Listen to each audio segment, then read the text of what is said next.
The stars looked different today. Admiral Kethmore stood on the bridge of his flagship, the Star Weaver, watching the view screen with growing concern. His long, thin fingers tapped against the metal rail as he studied the strange energy readings that filled the display. "Sir, we are getting very odd signals from the system ahead," reported his science officer, Veltaran. The young Velathi's pale blue skin showed stress patterns, dark lines that appeared when his people were worried. "I have never seen anything like this before." Kethmore had been exploring space for over 200 years. In that time, he had discovered 17 new worlds and made first contact with 4 different species. He thought he had seen everything the galaxy could show him, but these energy patterns were completely new. "What kind of signals?" he asked, moving closer to the science station. "They are very strong, sir. Much stronger than anything we can make. And they come from deep inside that solar system." Veltaran's voice was quiet, almost afraid. "The energy output is impossible." The Velathi fleet consisted of 12 ships, each one a masterpiece of engineering that had taken decades to build. The Star Weaver itself was 800 meters long and housed over 10,000 crew members. It was the largest ship the Velathi had ever built, and Kethmore was proud to command it. But looking at these readings made him feel very small. "Send a message to the other ships," Kethmore ordered. "Tell them to maintain formation but be ready. For anything? We will investigate these signals." Far away, on the edge of human space, Commander Hyun-woo was having a very boring day. He sat in the command center of Outpost Gamma 7, watching sensor displays that usually showed nothing but empty space and distant stars. The outpost was small. Only 50 people worked there, but it had the best sensors human technology could build. Hyun-woo was young for a commander, only 32 years old. He had black hair that he kept very short and dark eyes that missed nothing. He had been stationed at this remote outpost for 2 years, and in all that time, the most exciting thing he had seen was a small asteroid that had drifted too close to the station. Today was different. "Commander," called Tae-ho, his communications officer, "I am picking up something strange on the long-range sensors." Hyun-woo looked up from his reports. "What kind of strange?" 12 large objects moving toward our space. They are big, sir, really big. And they are not using any kind of drive system we know about." Hyun-woo felt his heart start to beat faster. In 2 years of watching empty space, this was the first time anything interesting had happened. He walked over to Tai-ho's station and looked at the display. "How big?" he asked. "The largest one is about 800 meters long. The others are smaller but still huge by our standards." Hyun-woo stared at the screen. 800 meters was massive. The largest human ships were only about 400 meters long, and those were rare. Whatever these things were, they had serious technology behind them. "Are they hostile?" Hyun-woo asked. "I do not think so, sir. They are moving slowly and keeping in a peaceful formation. If I had to guess, I would say they are explorers, not warriors." Hyun-woo nodded. This was exactly what all his training had prepared him for. First contact with an alien species. He had studied the protocols, 100 times, but he had never expected to actually use them. "Send an immediate message to Earth Command," he ordered. "Priority 1. Tell them we have contact with unknown alien vessels. Include all sensor data." The message would take 6 hours to reach Earth, even using the fastest quantum communication systems humanity had. But Hyun-woo knew that as soon as Earth Command received it, things would start moving very quickly. On Earth, Admiral So-Jin Kim was in a meeting when the message arrived.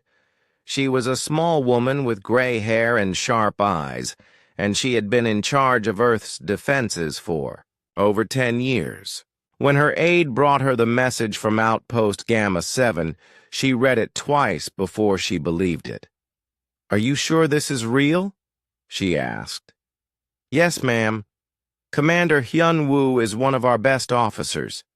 If he says there are alien ships heading toward our space, then there are alien ships heading toward our space." So Jin looked at the sensor data again. 12 ships, the largest one 800 meters long. They were still far away, but they were definitely coming toward human space. This was humanity's first contact with aliens, and she had to make sure it went well. But she also had to make sure humanity was safe. "Contact Captain Jamin Park," she ordered. "Tell him to prepare the Indomitable Will for immediate departure. Full crew, full supplies, and complete weapons readiness." Her aide looked surprised. "Ma'am, are you sure? The Indomitable Will is... well, it might be a little much for first contact." So Jin smiled grimly. "Better to be safe than sorry. If these aliens are peaceful, then Captain Park can handle diplomacy. If they are not peaceful..." She paused. "Well, then we will show them what humanity can do." Captain Jamin Park received his orders while he was eating dinner with his family. He was a tall man with kind eyes and graying hair, and he had been in space for most of his adult life. When his communication device chimed with an emergency message, he almost ignored it. But emergency messages were never ignored in the human military. When he read the orders, he nearly choked on his food. "What is wrong?" asked his wife, Mi-kyung. "I have to go," Jamin said quietly. "Right now. We have made contact with aliens." Mi-kyung's eyes went wide. Like everyone else on Earth, she knew this day might come someday. But knowing it and living it were very different things. "Be careful," she said, kissing him goodbye. "I will," Jamin promised. But as he drove toward the spaceport, he wondered if he could keep that promise. The Indomitable Will was not like other ships. It was humanity's first Titan-class battleship, and it had taken the resources of 3 entire star systems to build it. Most people on Earth had never seen it, and those who had rarely forgot the experience. Jamin had been chosen to command it because he was one of the few people who could handle something so large. The ship was 47 kilometers long and 12 kilometers wide. It housed 50,000 crew members and had enough firepower to destroy a small moon. As Jamin walked through the corridors toward his bridge, he passed crew members who were running to their stations. Everyone knew this was not a drill. Chief Engineer Bo-Ra Lee met him at the elevator. "Captain, the ship will be ready to depart in 2 hours," she reported. Bo-Ra was a small woman with clever hands and a mind that understood machines better than most people understood themselves. "All systems are green and the crew is excited. Excited? Jamin asked. Sir, this is what we trained for. First contact with aliens. It is scary, but it is also the most important thing we will ever do. Jamin nodded. She was right. This was why the indomitable will had been built, not to fight wars, but to protect humanity when it finally met its neighbors in the galaxy. Take us out, Chief, he ordered. It is time to say hello. The Velothi fleet moved through space like a school of silver fish, their ships gleaming in the light of distant stars. Admiral Kethmore stood on his bridge, watching his crew work with the smooth efficiency that came from centuries of exploration. Sir, we are now entering the outer edge of the unknown system, reported Navigator Zenthari. Her voice was calm, but Kethmore could see the excitement in her large, dark eyes. The energy readings are getting stronger. Good, Kethmore said. Begin standard first contact procedures. Send out the mathematical sequence broadcasts on all frequencies. This was how the Velothi had always made contact with new species. They would broadcast simple mathematical patterns, prime numbers, geometric shapes, basic equations that any intelligent species would recognize. It was a universal language that had worked with every civilization they had ever met. Broadcasting. Now, sir, said Communications Officer Morden. Prime number sequence, followed by pi calculations, followed by the Pythagorean theorem. Kethmore nodded. He had done this 17 times before, and it had always worked. Sometimes it took hours, sometimes days, but eventually the other species would respond with their own mathematical patterns. Then they could begin building a real language between them. Sir, Morden said suddenly, we are getting a response. Already? Kethmore was surprised. Most species took at least several hours to respond to first contact. What are they sending? Mathematical sequences, just like ours, but... Morden paused, looking confused. They are very advanced, sir. They are sending equations I have never seen before. Complex mathematics that our computers are having trouble understanding. Kethmore felt a small chill run down his spine. The Velothi were proud of their mathematical knowledge. They had been studying numbers and equations for over 3,000 years. If these aliens were sending math that the Velothi could not understand, then they were dealing with a very advanced civilization. Keep working on it, he ordered, and prepare a standard diplomatic message. Tell them we come in peace and wish to meet their representatives.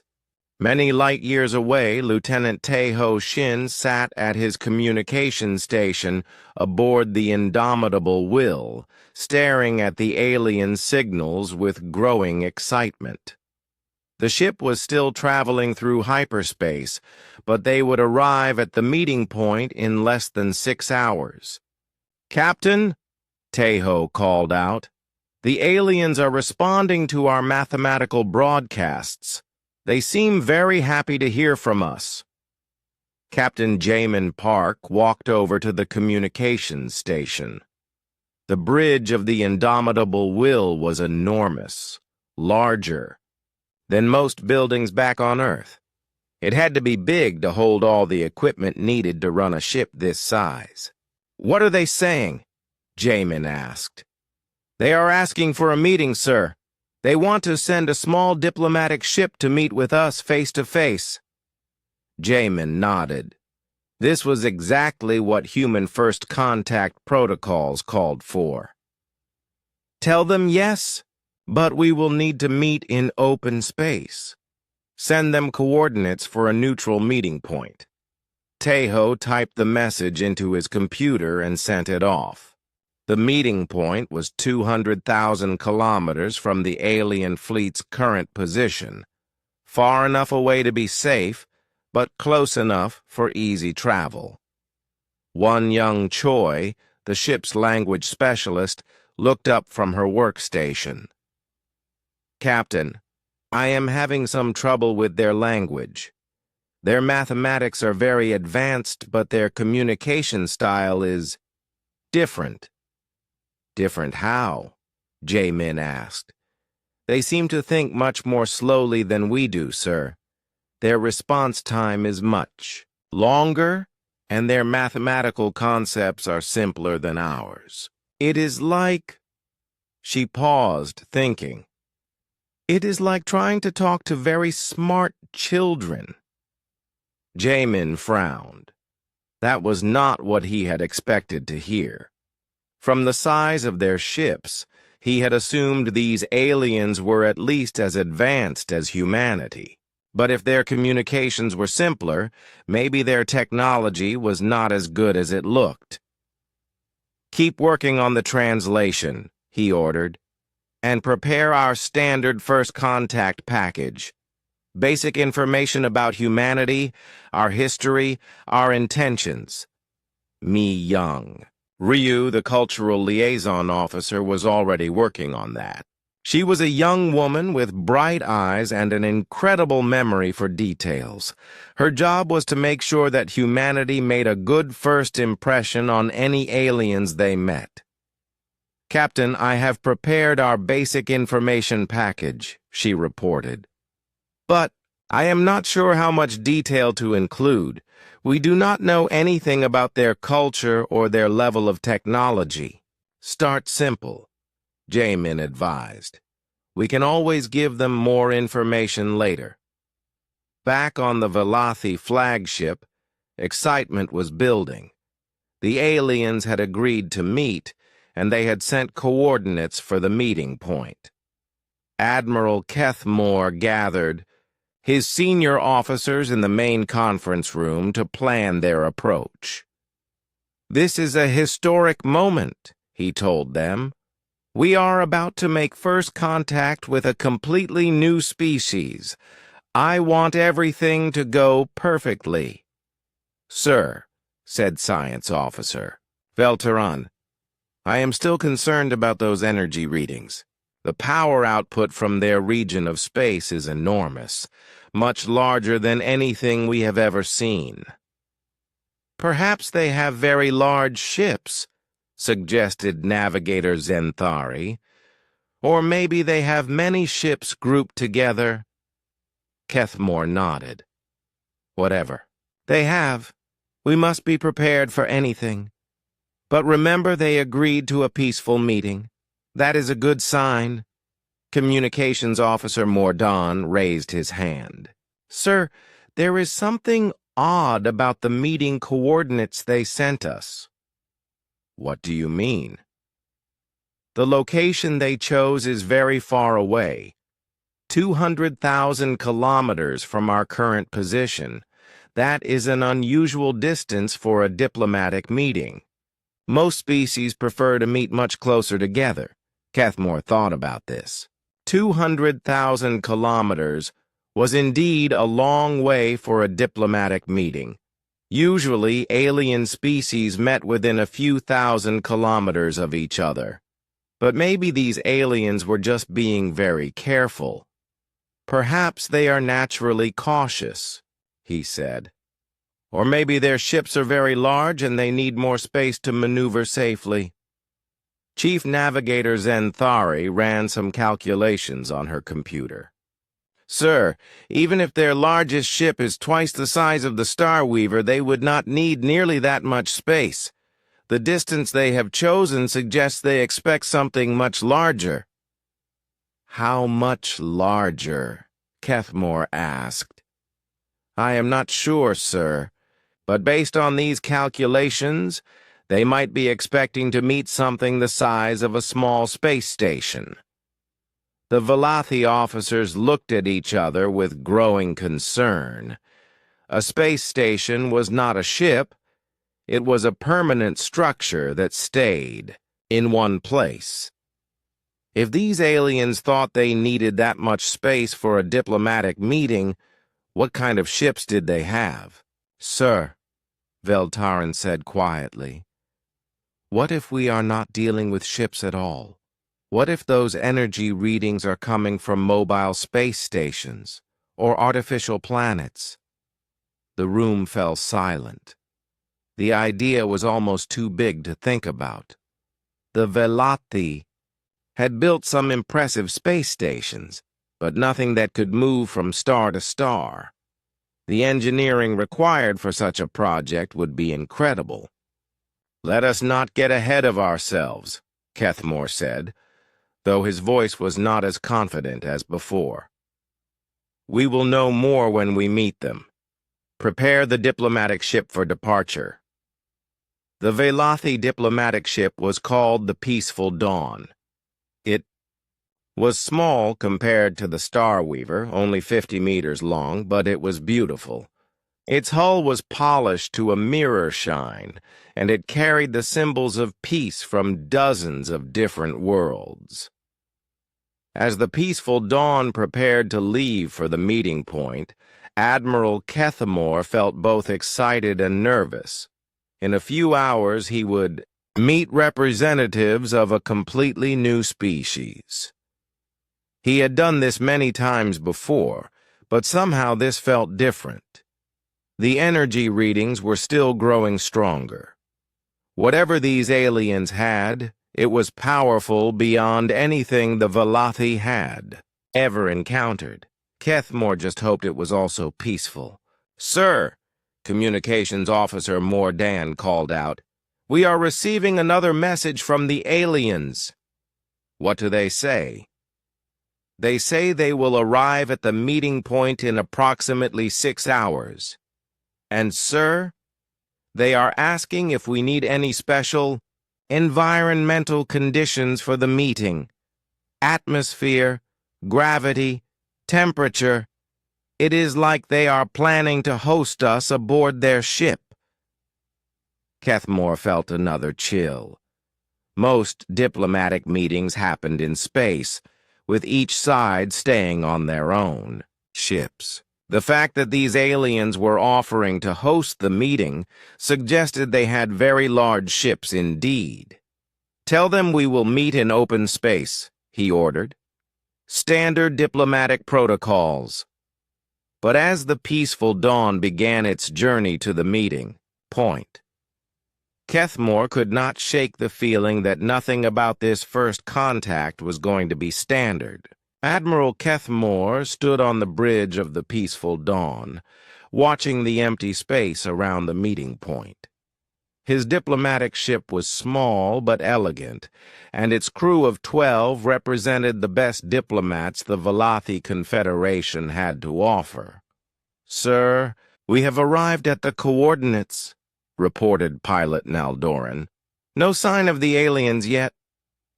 Kethmore checked his timepiece. They were exactly on time, which was good. Being late for a first contact meeting was considered very rude by most civilized species.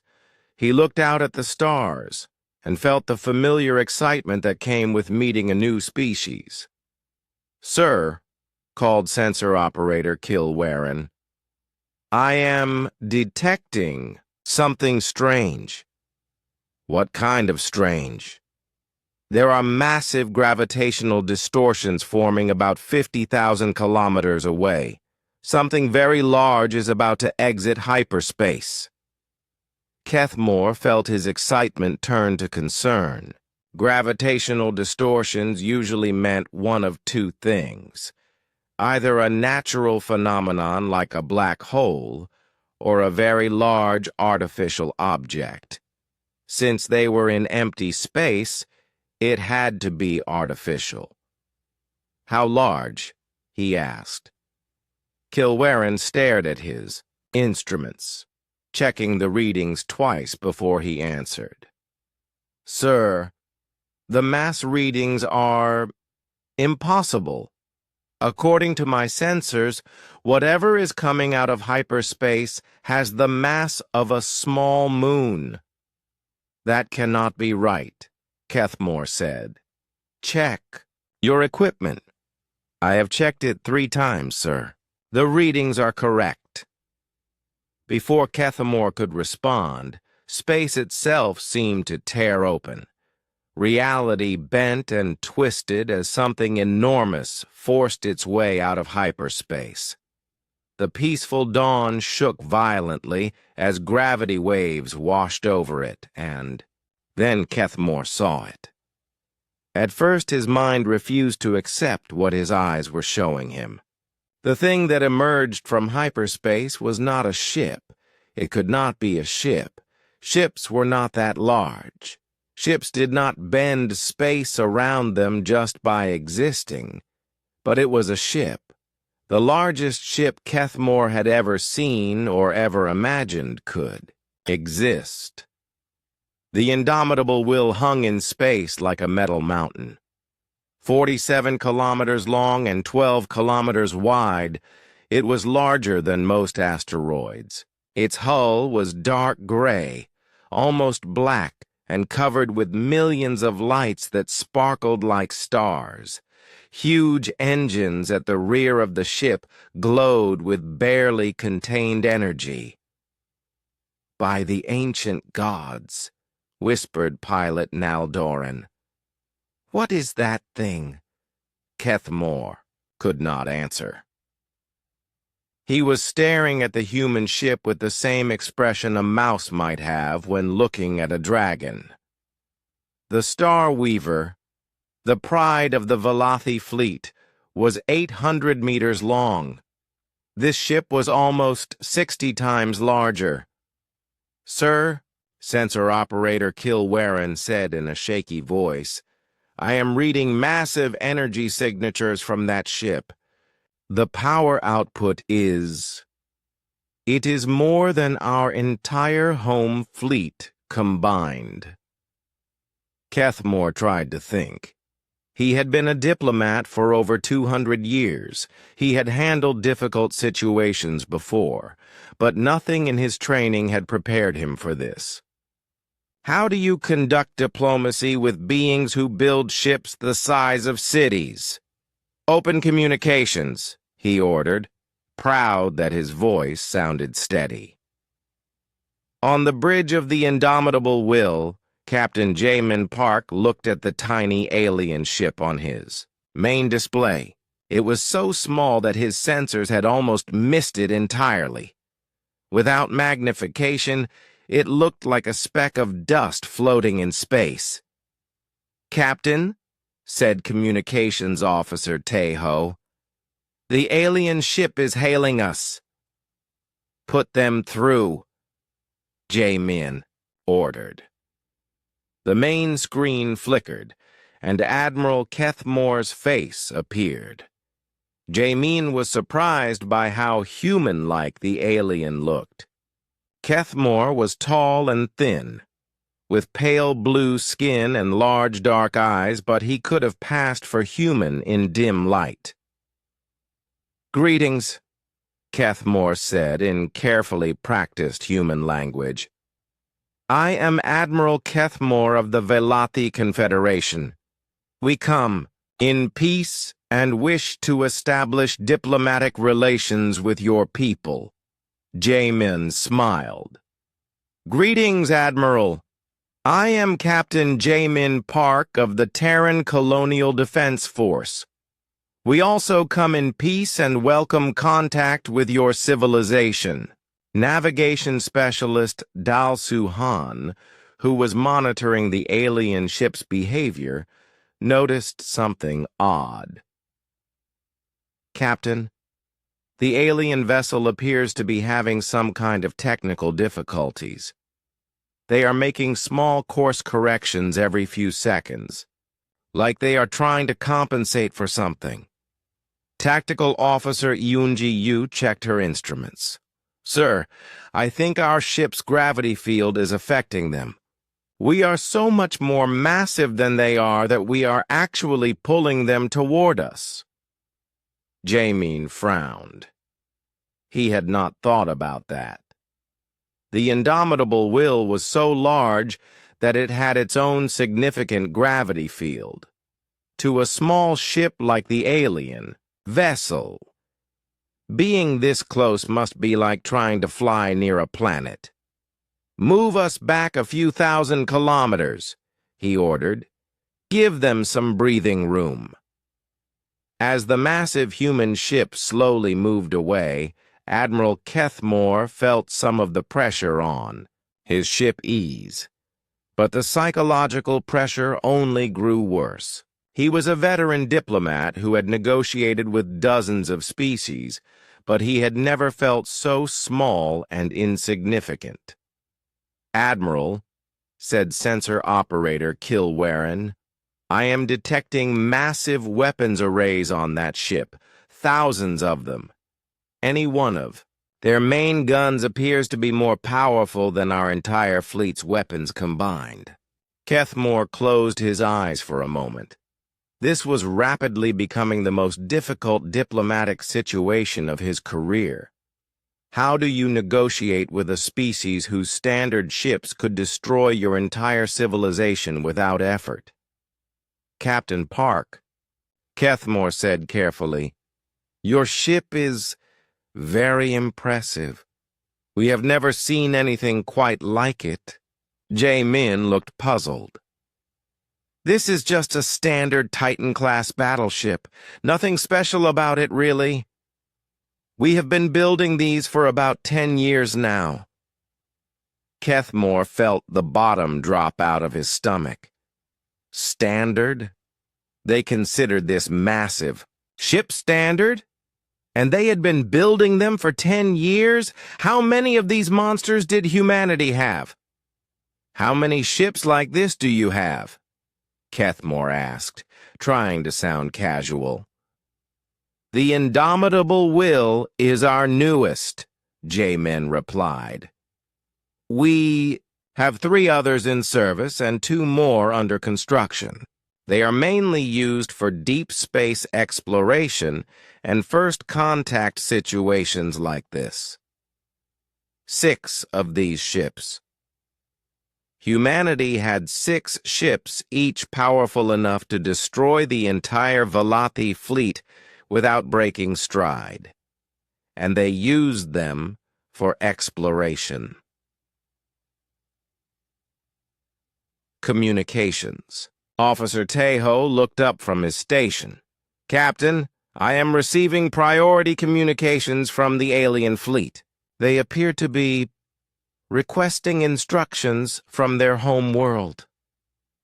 "What kind of instructions?" Jamin asked. "They are asking for guidance on how to handle contact with a godlike species. They seem to think we might be divine beings of some kind." Jamin looked surprised. "Divine beings? Why would they think that?" Cultural analyst Yu Jin, who had been studying the alien communications, spoke up.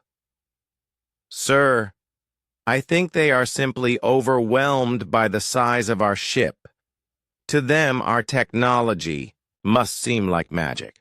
Back on the peaceful dawn, Admiral Kethmore was indeed feeling overwhelmed. He had sent an urgent message to the Velothi High Command, but he was not sure what to tell them. How do you explain that humanity's exploration ships are larger and more powerful than anything the Velothi had ever built? "Sir," said Pilot Naldoran, "what are your orders? Do we continue with the diplomatic meeting?" Kethmore thought carefully. The humans seemed peaceful enough, and they had not made any threatening moves. But their casual display of overwhelming technological superiority was more intimidating than any weapon could be. "Yes, we continue," he decided. "But we must be very careful. These beings could destroy our entire civilization without even trying. We cannot afford to make them angry." "Sir," Sensor Operator Kilwaren said quietly. There is something else. I am detecting energy signatures from deeper in their space. I think there are more ships coming. Kethmore felt his heart sink. More ships like this one? I cannot tell. Yet, sir, but the energy signatures are similar. On the human ship, navigation specialist Dal Su was indeed tracking more ships. Captain, we have 3 more Titan-class ships approaching. The Eternal Vigilance, the Boundless Horizon, and the Iron Resolution. Admiral So-Jin must have sent backup. Jamin nodded. It made sense that Earth Command would send additional ships for such an important first contact. How long until they arrive? About 2 hours, sir. Admiral Kethmore, who was monitoring human communications, felt what little confidence he had left drain away. 4 of these massive ships. Humanity was sending 4 ships each capable of destroying entire worlds. To a simple diplomatic meeting. Admiral Kethmore, Captain Jamin said over the communication channel. We have some additional ships arriving soon to assist with the diplomatic process. I hope that will not be a problem. Kethmore forced himself to smile. Of course not. Captain, we welcome all peaceful contact with your people. But inside, he was terrified.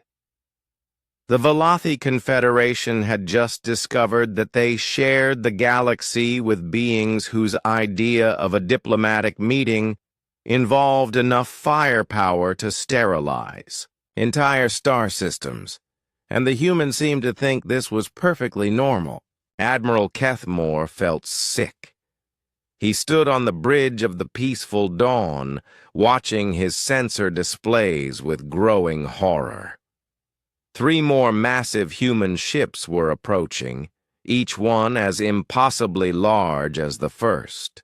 Soon, there would be 4 of these monsters floating in space, each one capable of destroying his entire civilization. Sir, said Sensor Operator Kilwaren, his voice shaking, the power readings from those ships are beyond anything our computers can calculate. The energy output from just one of them is greater than our entire star system produces. Kethmore tried to stay calm, but it was becoming impossible. He had sent another urgent message to the Velothi High Command, but what could he tell them? That humanity casually built ships the size of moons? That their idea of a diplomatic meeting involved enough firepower to destroy entire worlds? Sir, Communications Officer Mordan called out. I am receiving panicked transmissions from our main fleet. They want to know if they should retreat to a safe distance. How far away are they? Kethmore asked. About 50 light hours, sir. Kethmore almost laughed, but it would have been the laughter of madness. 50 light hours. His fleet thought they were safe at 50 light hours from these human ships. But if the humans really wanted to destroy them, Kethmore doubted that distance would matter at all. Tell the fleet to maintain position, he ordered, but have them prepare for emergency jump to hyperspace if necessary. On the indomitable Will, Captain Jamin Park was starting to realize that something was wrong. The alien ship was behaving strangely, making erratic movements and sending what appeared to be distress signals. Captain, said Communications Officer Teho, I am intercepting communications between the alien ship and their main fleet. They appear to be very frightened. Frightened of what? Jamin asked. Of us, sir. They keep referring to our ships as godlike and impossible. Some of their transmissions are talking about immediate retreat. Chief Weapons Officer Kyung-ho Nam looked up from his station. Sir, maybe they think we are being aggressive? Our weapon systems are powered up to standard readiness levels. Jamin thought about this. The Indomitable Will's standard weapons readiness meant that thousands of weapon systems were online and ready to fire. To the aliens, that might look like a threat display. Power down all weapons to minimum standby, he ordered. We do not want to scare them. But even at minimum standby, the Indomitable Will's weapons were more powerful than anything the Velothi had ever seen. Kyung-ho's smallest point defense turret, designed to shoot down incoming missiles, was more powerful than the main guns on the alien flagship. Sir, said Tactical Officer Yoonji, the aliens have powered up their own weapons. All 12 ships in their fleet are targeting us. Jamin looked at the tactical display. The alien weapons were quite impressive by human standards from a century ago. But compared to the Indomitable Will's defenses, they might as well have been throwing rocks. Are they actually a threat? He asked. No, sir. Their most powerful weapons would not even scratch our paint. But they seem to think they are making some kind of statement. Admiral Kethmore was indeed trying to make a statement, though he was not sure what that statement was. He had ordered his fleet to power weapons as a show of strength, hoping that the humans would understand that the Velothi were not completely helpless. But looking at the sensor readings from the human ships, he realized how foolish that was. His fleet's weapons were like insects trying to threaten elephants. Sir, said Science Officer Veltaran, I have been analyzing the construction of the human ships. The engineering required to build something that large is beyond our understanding. The materials alone would require the output of dozens of star systems. What are you saying? Kethmore asked. I am saying that these beings have resources and technology that we cannot even imagine. They are not just more advanced than us. They are playing a completely different game. Veltaran's words sent a chill through the bridge crew. The Velothi had always thought of themselves as one of the more advanced species in the galaxy. They had conquered space travel, built vast cities, and mastered the sciences. But compared to humanity, they were like children playing with wooden toys. Sir, Communications Officer Mordan said urgently, the humans are hailing us. Captain Jamin's face appeared on the screen, looking concerned. Admiral Kethmore, we have noticed that your ships have powered weapons. Is there some kind of threat we should be aware of? Kethmore felt embarrassed. The humans were not even treating his fleet's weapons as a threat. They were asking if there was some other danger they should worry about. No, Captain Park, Kethmore said carefully. We were simply following standard protocols when meeting unknown ships. Jamin nodded understandingly.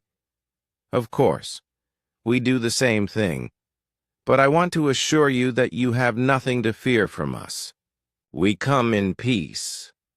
I believe you, Kethmore said. And he did. The humans seemed genuinely peaceful. But their idea of peace involved ships that could destroy planets. What was their idea of war like? Communications Officer Tae-ho looked up from his station. Captain, I am monitoring communications from the alien fleet. They are Well, sir, they are terrified. Some of their ships are requesting permission to flee immediately. Intelligence officer Subin An, who had been analyzing the alien transmissions, spoke up. Sir, I think we need to understand what this looks like from their perspective. They are looking at ships that are larger than anything they thought possible. To them, we must seem like gods. Medical officer In-suk Kang, who was monitoring the biological readings from the alien ships, added her own concerns. Captain, I am detecting extreme stress responses from the alien crews. Heart rates elevated, hormone levels indicating panic. Some of them appear to be having what humans would call nervous breakdowns. Jaemin felt a growing sense of unease. He had expected first contact to be challenging, but he had not expected the aliens to be traumatized just by looking at human ships. What do you suggest we do? He asked. Maybe we should move our ships further away, suggested Communications Officer Taeho. Give them more space to feel safe. Good idea, Jaemin agreed. Move us back to 100,000 kilometers, and send a message to the other Titan ships. Tell them to maintain maximum distance from the alien fleet. But even at 100,000 kilometers, the human ships dominated the skyline. The indomitable will was so large that it was visible to the naked eye from the alien ships, a dark shape that blocked out the stars. Admiral Kethmore felt slightly better when the human ships moved away, but his relief was short-lived. His science officer had been running calculations, and the results were disturbing. Sir, Veltaran said quietly, I have been studying the human ship's construction. Based on what I can see, I estimate that it contains more processed metal than our entire homeworld produces in a year. What does that mean? Kethmore asked, though he suspected he did not want to know the answer. It means that building that one ship required the industrial output of an entire stellar civilization. And they have built 6 of them. Sir, we are not dealing with a single advanced species. We are dealing with a galactic empire. The words hit Kethmore like a physical blow. A galactic empire. He had been thinking of the humans as just another species, perhaps more advanced than most, but still comparable to the Velothi. But if they could build ships like this, if they had the resources of entire star systems at their disposal, then they were not comparable to anyone. They were the masters of the galaxy, and everyone else was just living in it. Sir, Communications. Officer Mordon said urgently, I am receiving a transmission from the Velothi High Command. Put it through, Kethmore ordered. The stern face of Supreme Commander Talvethron appeared on the screen. She was the leader of the entire Velothi military, and she did not look happy. Admiral Kethmore, she said coldly. What exactly are you doing out there? We are receiving reports that you have made contact with some kind of superspecies with ships the size of moons. That is essentially correct, Supreme Commander. Do you realize what this means? If these beings decide they do not like us, they could destroy our entire civilization without effort. Our entire military strategy, our entire understanding of galactic power is now meaningless. Kethmore nodded sadly. I know, Supreme Commander. What are your orders? Do whatever it takes to keep them happy, Talvethran said grimly. Agree to whatever they want. Promise them anything. Our survival as a species may depend on staying on their good side. As the transmission ended, Cathmore felt the weight of his responsibility. He was no longer just conducting a diplomatic meeting.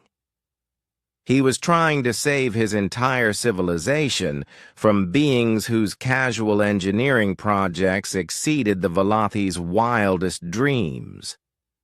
And the humans still seemed to think this was just a normal first contact situation. Admiral Cathmore called an emergency meeting aboard the Peaceful Dawn.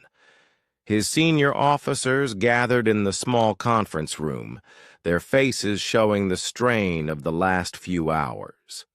The massive human ships floated in the distance like dark mountains against the stars, a constant reminder of how small and powerless the Velathi had become. "We need to discuss our situation," Cathmore began, his voice heavy with exhaustion. "We are facing a species with technology so advanced that our entire understanding of the galaxy has become meaningless." Science Officer Vel Taran spoke first. "Sir, I have been studying the human ships for hours. The engineering required to build them is impossible by our standards. They must have industrial capabilities that span multiple star systems." "What are you saying?" asked Communications Officer Mordan. "I am saying that we are not dealing with a species that happens to be more advanced than us. We are dealing with a galactic civilization that has resources and technology beyond our ability to comprehend."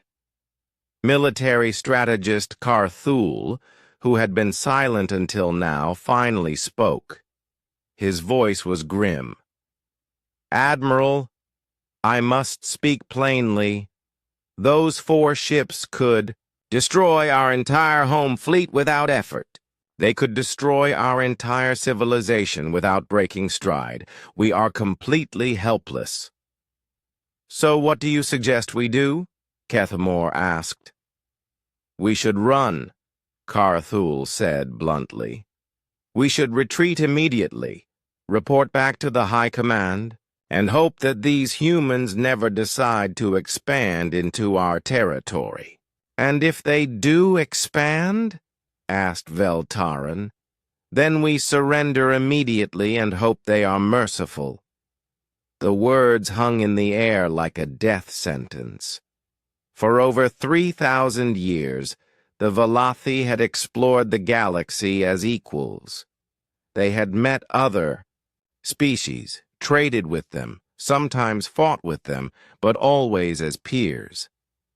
The idea of complete surrender to a superior species was almost unthinkable. "There has to be another option," said Pilot Naldoran. "Maybe we can offer them something they want. Technology, resources, information about other species." Carthul laughed bitterly.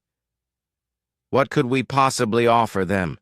They build ships the size of cities. What technology could we have that they would want? What resources could we provide that they could not take by force if they chose to?" On the bridge of the Indomitable Will, Captain Jamin Park was having his own difficult conversation with his senior officers. The human crew was beginning to understand the impact their presence was having on the alien fleet. "Captain," said diplomatic advisor Zhong Min.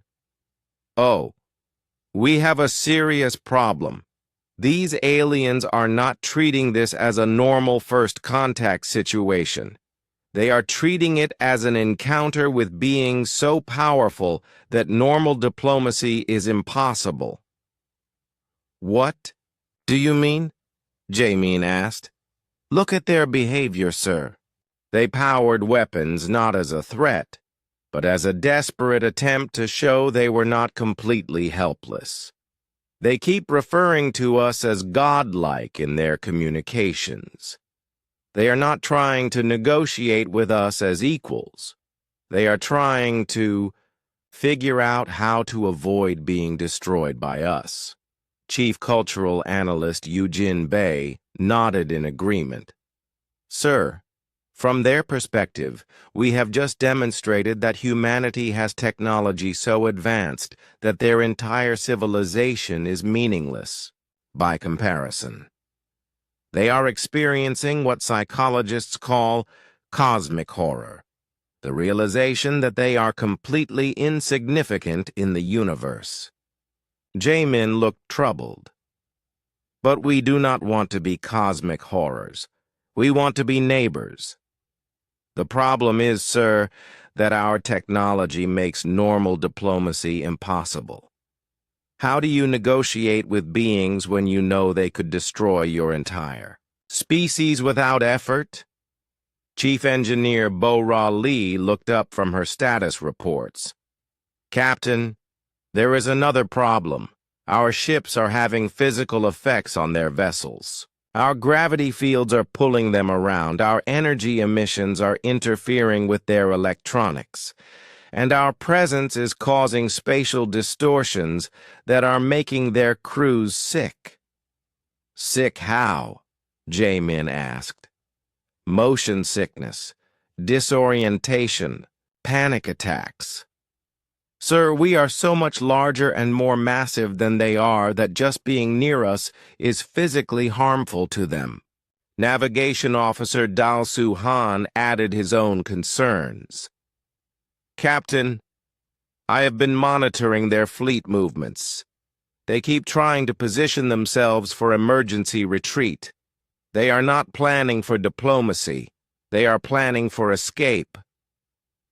Jamin felt the weight of command pressing down on him. He had been trained to handle first contact situations, but all of his training assumed that the other species would be roughly comparable to humanity in terms of technology and power. No one had prepared him for a situation where humanity's casual engineering projects were traumatizing to other intelligent beings. What do you suggest we do? He asked his officers. Maybe we should withdraw, suggested Communications Officer Tae-ho. Leave them alone and report back to Earth Command that first contact was unsuccessful. But that solves nothing, objected Diplomatic Advisor O. They know we exist now. They know that there is a species in the galaxy with godlike technology. That knowledge will spread to other civilizations. Soon, everyone will know about humanity, and everyone will be terrified of us. Cultural Analyst Bay spoke up. Sir, I think we need to completely rethink our approach to diplomacy. Normal first contact protocols assume two species meeting as equals, but we are not equals. We are so far beyond them technologically that we might as well be different forms of life entirely. So what do we do? Jamin asked again. We need to find a way to make ourselves seem less threatening without being condescending. We need to show them that we are benevolent without making it obvious how powerful we really are. Back on the peaceful dawn, Admiral Kethmore was reaching the same conclusion from the opposite direction. The humans clearly had good intentions, but their very existence was a threat to everything the Velothi understood about the universe. Sir, said Science Officer Veltaran, I have been thinking about this situation. Maybe the humans do not realize how terrifying they are to us. What do you mean? Think about it from their perspective. To them, those ships might be normal. They might not understand that we see them as impossible constructions that defy everything we know about engineering. Communications Officer Mordan looked skeptical. Are you suggesting they do not know how advanced they are? I am suggesting that they might be so advanced that they have forgotten what it is like to be at our level of technology. To them, building a ship the size of a city might be as normal as building a small transport ship is to us. The idea was both comforting and terrifying. Comforting, because it suggested the humans were not deliberately trying to intimidate them. Terrifying because it meant humanity was even more advanced than they had thought. "Sir," said Pilot Naldoran, "what if we told them? What if we explained how their ships look to us?" "Would they care?" asked military strategist Carthul. "They might," Veltarin said thoughtfully. "They have been very polite so far. Maybe if we explained that their presence is causing us psychological trauma, they would try to make adjustments." Kethmore considered this. It was risky to admit weakness to beings with such overwhelming power, but it might be their only chance to establish a relationship that did not involve complete surrender. "Open a channel to the human ship," he ordered. Captain Jamin's face appeared on the screen, looking concerned. "Admiral Kethmore, how can we help you?" Kethmore took a deep breath. "Captain Park, I need to be honest with you about something. Your ships are overwhelming to us. We have never seen anything like them. In our entire history, we have never encountered technology even remotely comparable to what you have displayed here today." Jamin looked surprised. "I am sorry, Admiral. We did not mean to be intimidating. These are just standard exploration ships." "I understand that, Captain. But from our perspective, your standard exploration ships are more powerful than anything we ever imagined could exist. Your single ship could destroy our entire civilization." The statement hung in the air between them. For the first time, Jamin truly understood what the aliens were feeling. They were not just nervous about meeting a new species. They were confronting the terrifying reality that they lived in a galaxy dominated by beings whose power exceeded their wildest dreams. "Admiral," Jamin said carefully, "what would you like us to do? How can we make this situation less overwhelming for you?" It was the right question, and Kethmore felt a small spark of hope. Maybe, just maybe, they could find a way to coexist with these godlike beings. "I am not sure, Captain," Kethmore admitted. "But I think we need to start by acknowledging that normal diplomacy is impossible between us. We are too different, too unequal. We need to find a new way to communicate." Jamin nodded slowly. "I think you are right, Admiral. Let us work together to figure out how to do that." Captain Jamin Park stood on the bridge of the Indomitable Will, looking at the tactical display with new understanding. The small alien fleet hung in space like fragile butterflies next to sleeping giants. For the first time since the encounter began, he truly grasped how terrifying humanity must appear to these beings. "Navigator Dalsu," he ordered, "take us to the edge of the system. Maintain maximum distance from the alien fleet." "Sir?" Dalsu looked confused. "The aliens are right," Jamin explained. "Our presence here is traumatizing them. We need to give them space to think and breathe." As the massive human ships began to move away, Admiral Kethmore felt some of the crushing psychological pressure ease. The humans were still visible in the distance, but at least they were not looming over the Velothi fleet like metal mountains. "Sir," said Communications Officer Mordan, "Captain Park is requesting permission to send a much smaller ship for continued diplomatic contact." "How much smaller?" Kethmore asked. 200 meters long, sir." Even the human idea of a small ship was larger than most Velothi vessels, but it was manageable. Kethmore authorized the approach, and soon a sleek human courier ship called the Harmony's Bridge was approaching the peaceful dawn. Diplomatic Officer Mi-young Ryu commanded the smaller human ship. She was young but experienced, and she had been chosen specifically for her ability to work with other cultures.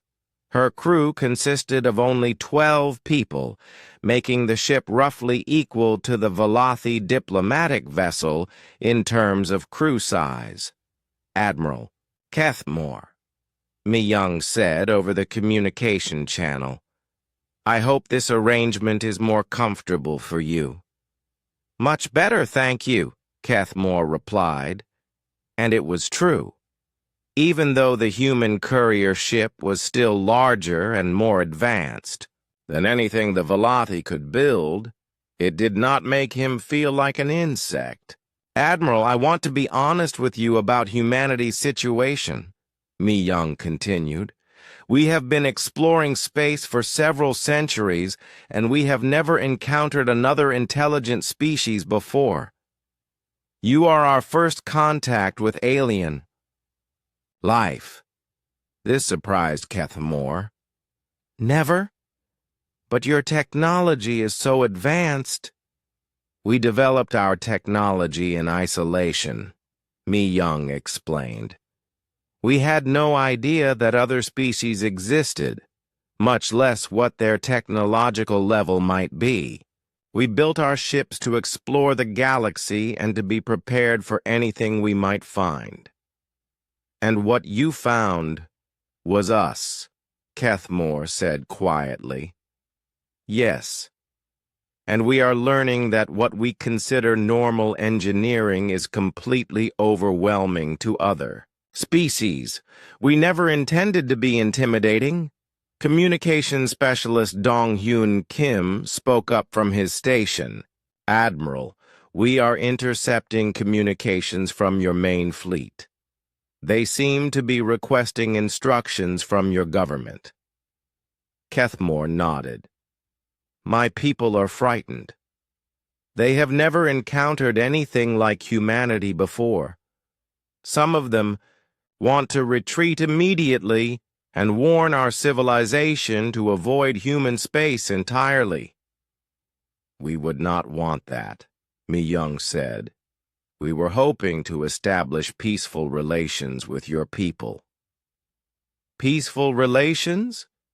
Kethmore almost laughed. "Officer Ryu, your smallest exploration ship could destroy our entire home fleet. How do we have peaceful relations with beings who could exterminate us without effort?" Cultural attaché Haewon Song, who had been studying Velothi psychology during the encounter, offered a suggestion. "Admiral, what if we approach this differently? Instead of trying to pretend we are equals, what if we acknowledge the reality of our respective positions?" "What do you mean?" Kethmore asked. "Humanity has overwhelming technological superiority. That is simply a fact. But we do not want to use that superiority to harm anyone. What if we offered protection instead of partnership?" The word protection hit Kethmore like a physical blow. Protection implied that the Velothi needed protecting, that they were weak and helpless. But as he looked at the sensor readings from the distant human ships, he realized that it was simply the truth. "Protection from what?" he asked. "From other species who might not be as peaceful as we are," Haewon explained. The galaxy is a dangerous place. There might be hostile civilizations out there who would threaten your people. Humanity could serve as a guardian. Back on the Indomitable Will, Captain Jamin was receiving reports from the diplomatic team. The idea of humanity as galactic protectors was not what he had expected from first contact, but it seemed to be the only approach that made sense. "Sir," said Chief Engineer Bo-Ra Lee, "I have been running calculations on our industrial capacity. If we wanted to, we could build a defense fleet for the Velathi in about 6 months. Ships that would be advanced by their standards, but simple by ours." "You mean give them our technology?" Jamin asked. "Not our most advanced technology, sir, but we could give them ships and weapons that would make them significantly more powerful than they are now, while still keeping them far below our level." Intelligence Officer Subin An looked up from her analysis station.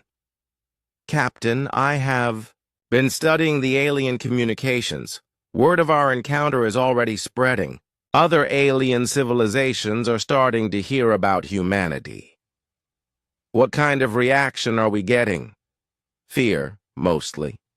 Some civilizations are talking about forming alliances to defend against us. Others are requesting immediate contact to negotiate. Surrender terms." Jamin felt a headache coming on. "Surrender terms? We have not threatened anyone.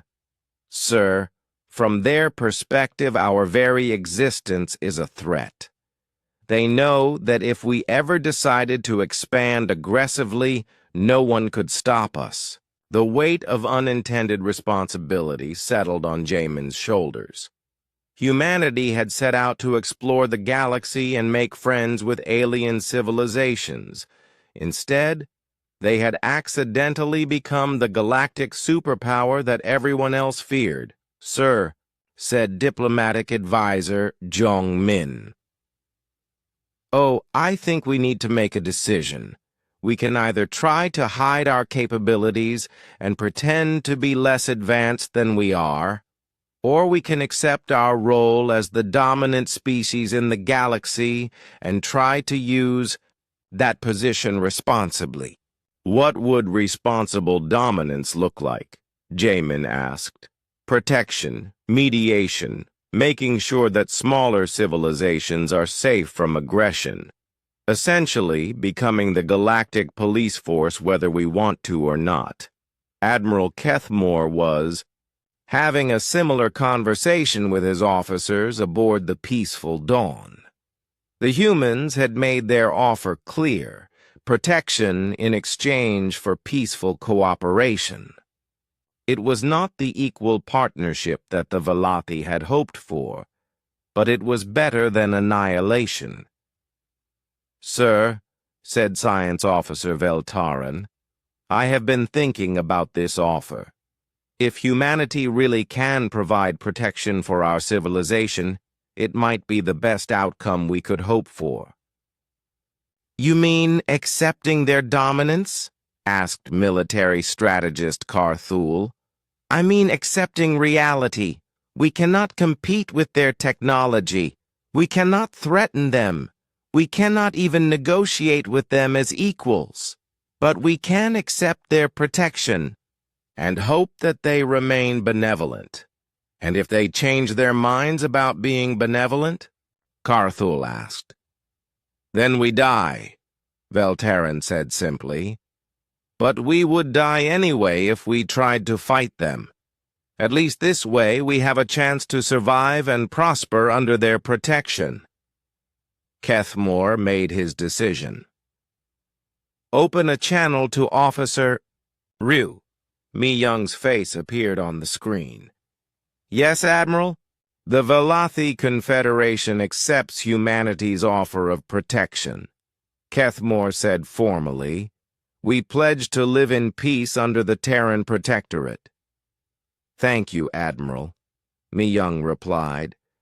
I promise you that humanity will take this responsibility seriously.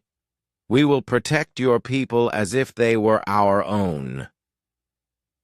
6 months later, Commander Hyun-woo stood on the observation deck of the newly constructed Terra Nova, humanity's 5th Titan-class battleship.